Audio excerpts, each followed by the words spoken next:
Okay, let's move on from isotopes and talk about our atomic number and how we can use it to find ions. So previously with isotopes, we talked about when the protons and the neutrons are not equal to each other. When we're talking about ions, this is when the number of protons and electrons are not equal. When the protons and the electrons are not equal, the charge of the atom overall is not equal, therefore it is not neutral, it is electronically charged. And if an atom is electronically charged, that is what we call an ion. So an ion has a different number of protons and electrons.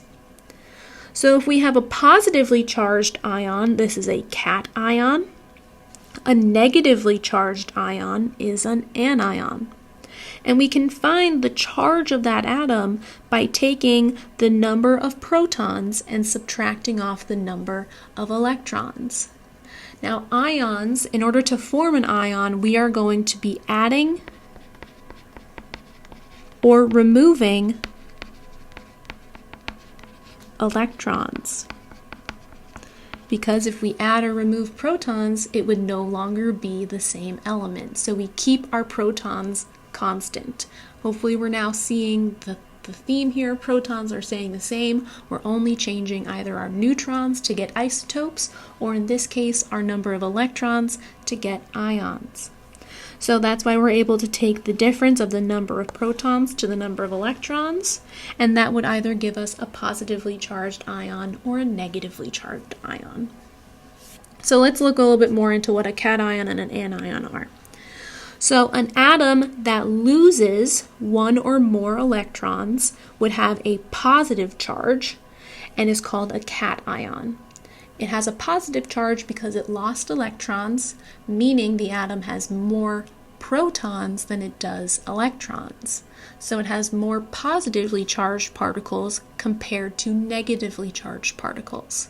And in this case, with ions, our neutrons don't matter because they're neutral. Okay, so an example of this is the sodium atom, which has a proton number of 11, so a Z of 11. And let's say when it's in its neutral form, it has 11 electrons.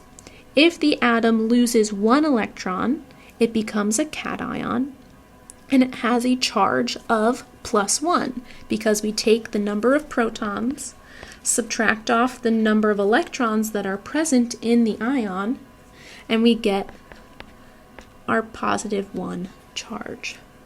So if it loses an electron, it becomes a cation, which is positively charged, because there are now more protons than electrons.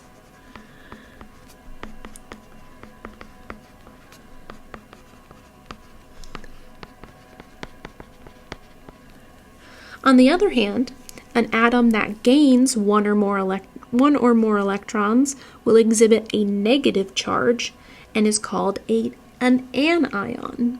So if it's gaining electrons, if it adds more electrons on, there's more negatively charged particles than there are positively charged particles. So it has a negative charge. So here there are more electrons than protons. An example of this is oxygen, which has 8 protons, and in its neutral form has 8 electrons. If it gains 2 electrons, it becomes an anion with a 2- charge, because we take 8, the number of protons, subtract off the 10 electrons that it now has as an ion, and we get a charge of -2. So this minus and this negative, these numbers, they tell us how many electrons were either lost or gained in creating that ion. So a good way to remember the difference between a cation and an anion, I have 2 memes here. Cations are positive, like a cat. Paws, like a cat has paws. Here's our little science cat. Okay, so a cation, they're positive. Another way you can remember that is cation there's a plus sign already in the name. The T tells you that it's positive. Another one is anions are negative.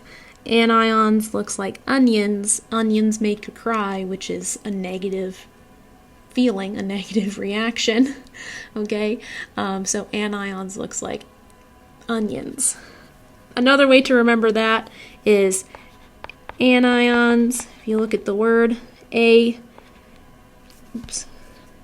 you look at AN, this is A negative, and then you have ion. So AN, A negative, ion. So there's many ways to remember these, but these are some of the more popular ways that we see in chemistry nowadays. Okay, so how do we display this charge? How do we know if we have an ion? Well, we have to display it on our element symbol. So I've added to our atomic symbol here from before, where we have A and Z on the side, and our charge is now going to be in our top right corner. So we put the charge here after the element symbol so that we don't confuse it with our isotope notation here. So we have this side being for isotopes and this side being for ions. Okay, so when we're dealing with ions, we are typically not changing both the number of electrons and the number of neutrons at the same time. We're not going to have any charged isotopes or anything like that. So when we're just talking about ions, we usually ignore the isotope notation. We usually don't even show the mass number or the atomic number because we're going to assume with ions that our neutrons are equal to our protons in these cases. So if we're working with isotopes, neutrons and protons are not equal, but protons and electrons are equal. When we're working with ions, neutrons and protons are equal, protons and electrons are unequal. Okay, so isotopes, we're going to say that neutrons don't equal protons, protons equal electrons, and in ions, neutrons will equal protons, but protons will not equal electrons. Okay, we're never going to have a case where we have an isotope and an ion at the same time. Okay. Okay, so let's do some practice before we end our lesson. If 2 electrons were removed from the Sr atom, would a cation or an anion form? Well, electrons are being removed, meaning we're going to have more protons than we are going to have electrons. Okay, because electrons were removed, we reduced the number of electrons. Okay, so if we have more protons than we do electrons, we have more positively charged particles than we do negatively charged particles. So if it's positively charged, it is a cation. If we lost 2 electrons of Sr, what would the charge then be? So let's look at Sr. Sr is element strontium. Okay, strontium has 38 protons. Oops. If it lost 2 electrons, it would then have 36 electrons. So 38 minus 36 would be positive 2. So this cation of strontium would have a positive 2 charge, which we show as Sr 2 plus or Sr plus 2. You can write it either way. For our next example, if 3 electrons were added to a nitrogen atom, would a cation or anion form?